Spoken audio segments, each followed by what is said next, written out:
So last letter, she said they might be moving. Now she says they're moving for sure, and they're already looking for a house. So it's just progressing onwards like that.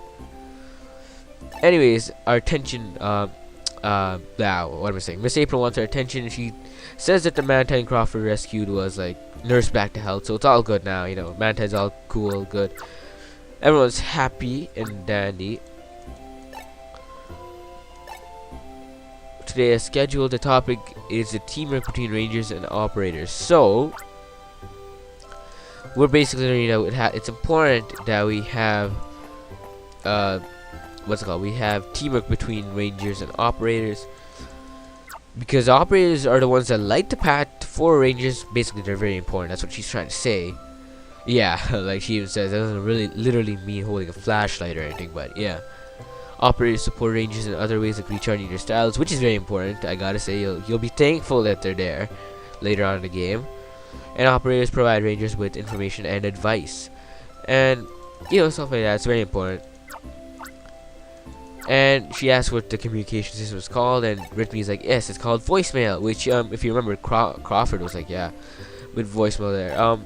Anyways, she's gonna show us the real stylers like that real rangers use. Because the school styler doesn't have a lot of features that the real styler does, and the real styler is red first of all, and it has a lot of other features, namely being the voicemail feature and some other stuff, and also poke assist. But we'll get to that when we actually get the real styler. But until then, let's get on with the lesson today. You know, she's basically gonna give me and Rhythmy stylers, and we're gonna basically communicate through them.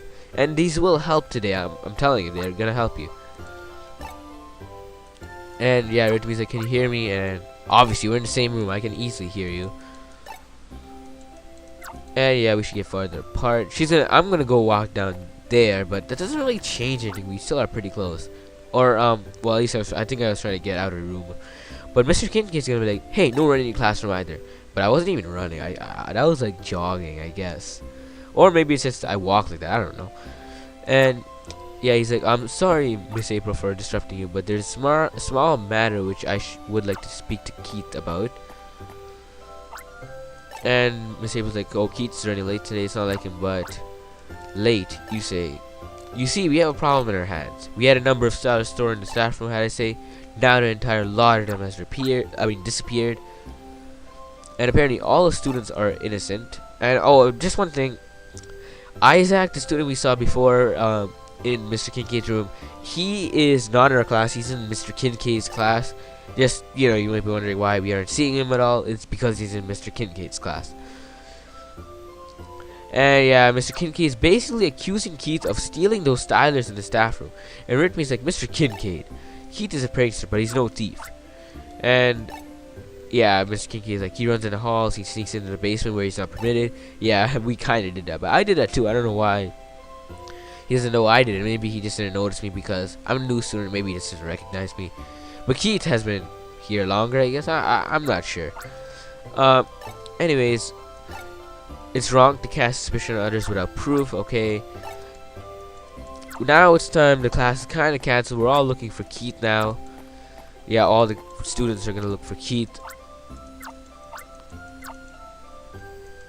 Yeah. And Mr. Kincaid is just gonna walk out now. And so is Miss April without saying a word, which is kind of weird. And so are the students. So we're all looking for Mr. Kincaid. I mean, for Keith. Wow, Mr. Kincaid's already there. Anyways, Rhythmy's like, Star, let's scour the schoolhouse from top to bottom. We have to prove Keith's innocence. If anything comes up, voicemail, okay? So yeah, you know, voicemail. Now, in this game, you cannot control the voicemail yourself. It's just operators will talk to you about voicemail, but other than that, you can't really control it yourself. Now, what you gotta do, you can search anywhere you want, but what basically you gotta do is go upstairs. But, oh, by the way, there's a new thing here that says do not enter, so we can't actually enter there anymore. So yeah, what you gotta do is go upstairs. And right away, voicemail will be there, and Rhythmy's like, she's on the ground floor, come to the front door and hurry. So basically, she found something. So we should head over and see what she found. And Janice is here, who is our caretaker, just so you know, if you forgot, from like the second or first part, I forget which one, but yeah, one of the two parts, where we caught all the Bidoof and stuff. She said she found some kind of styler on the ground or something when she was sweeping up around here.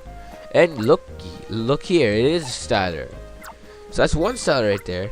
And Ruby's like, there could be more on the ground. Let's look around. So now we have to look around for more stylers. So what to do? Well, go over here and booyah, found her styler. And it leads a path down here. So we're gonna go. Well, actually, she hears voices apparently, but I don't know about that. And when you're here, it's gonna be like, Keith, what are you doing out here? And who is this man? And Keith's like, the guy's a stinking thief. He came creeping out of the staff room, and so I called out to him. Then bam, he was off and running. And he's like, 3 on 1's out fair. And he just like says adios and he runs in. But then he drops off 4 stylers and he runs into a tree, and a slackot like pops on his head. It's wow.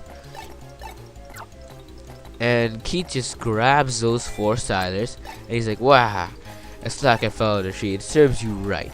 That's what you get for being a thief. Please, I won't do it again. Help. And yeah, Keith's like, let's just go. Who cares about the guy like that? But Ridby's like, what are you saying? It's the ranger's job to help people in trouble. So that means we have to help. So it's time to go and capture that slackot. Now slackot is fairly easy to capture. It can actually hurt you though, but it's fairly easy. It doesn't move around much. It doesn't really run or anything, but it does have a scratch attack. But I'm not sure if they use that attack yet, because this is the first one. I don't know if it uses it yet, but later on for sure they start using it. Anyways, yeah, you got some browser data with slackot, and he's gonna be like, wow, saved at last. Thank you for saving me. Now Miss April walks down here and she's like, what's going on here? You disappeared as well, so we were looking for you. And here's Keith and the stylers too, and now we're basically explaining the whole story to Miss April. And Keith's like, why'd you steal the stylers? Do you know how important they are to us? And the sneaky guy is like, I'm sorry, I've always had this dream of becoming a Poké Ranger, but I grew up without doing anything about it. I had so many other dreams that I wanted to follow, but I could never decide what I really wanted to do with my life. But the one dream I could never give up was to be a ranger. I thought maybe if I had a styler then I could do something about it, but yeah. April's like, it doesn't matter how old you are, even an adult can join a ranger school. That's kind of weird though, an adult with like little kids. It'll be an awkward kind of experience, but yeah, if you really want to make your dream come true, you should do that. And that's what basically this part of the story, the storyline's about. The very beginning of the storyline is all about pursuing your dreams and making them come true. Then the storyline starts changing a little bit, but yeah, this is what basically it's about in the beginning. He said he was only hoping to get one, but he ended up scooping a whole lot of them. And she, Miss April's like, just like the way you are with you and your dreams. You're greedy, aren't you? You should go home and really think about what you want to do. Because he does go after so many things, like so many dreams and stuff. Which is kind of the thing what he did with the stylers. He took out, like, he wanted one, but he just took them all. Like, he took them all, which is basically being greedy. And he's very thankful for the teacher that the teacher won't do anything about it. He's just allowed to go home and not get in any trouble. And Miss April's like, and so Keith was trying to catch the thief who made off with the stylers. So obviously he's not going to be in any trouble, but he's quite relieved. Principal, why do I keep saying professor? Principal Lamont's quite happy no one got in trouble. But Mr. Kinky is like, he gets blamed because his everyday conduct is so deplorable. And he's just muttering to himself like a crazy guy. And Miss April is impressed by Rhythmy's belief in her friend that he never would steal the styler. That's a good quality in an operator, and Rhythmy's all happy now. And my teamwork with Rhythmy and my capture was astounding, or outstanding. But Miss April's like, you're much too, like Takichi's like, you're too reckless, you need to rely on your friends and stuff. And yeah, there'll be one situation where you'll have to accept that and stuff like that. And Keith's like, that thief didn't get away, we actually let him, like, basically Miss April lied to the teachers and said the thief got away, but actually Miss April let them go, obviously. Let him go, but yeah, Keith's kind of upset about that. And Keith's like, but hey, Rhythmy, you believed in me and it stood up for me. That really made me happy. And oh my goodness, if I say Professor Lamont one more time, I'm not even joking, I'm gonna slap myself. Principal Lamont's gonna be like the thief today, perhaps there are shadows always lurking in all of our hearts. What's important is never give in to that darkness in our hearts. It is written in the books of our library. In the Almia region, there is an ancient word, Vatnaj. It means to reawaken light that has been submerged in darkness. Vatnaj, today you all shine with billions of gems. Now this actually has a lot to do with the game's main storyline.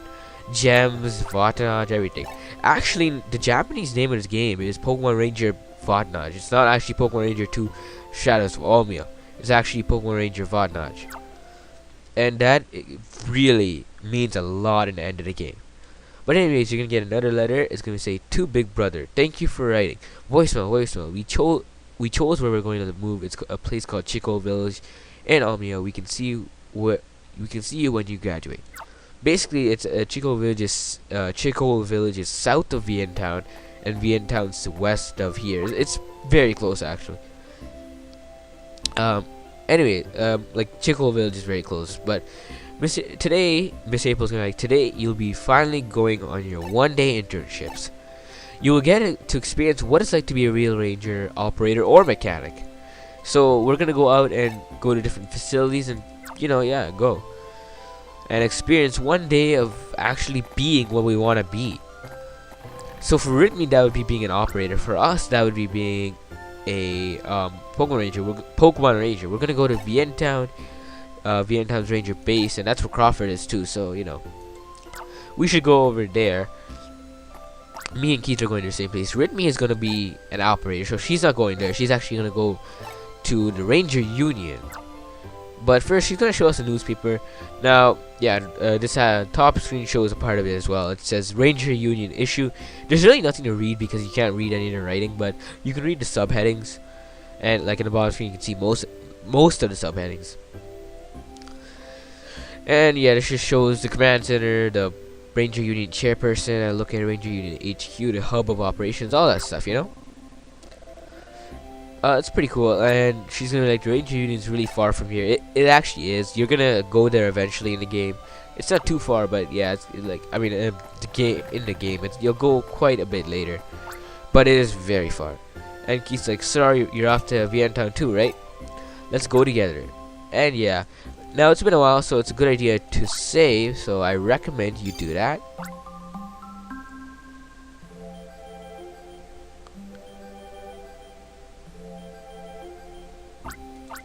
And now it's a good time to go and head off to Vientown.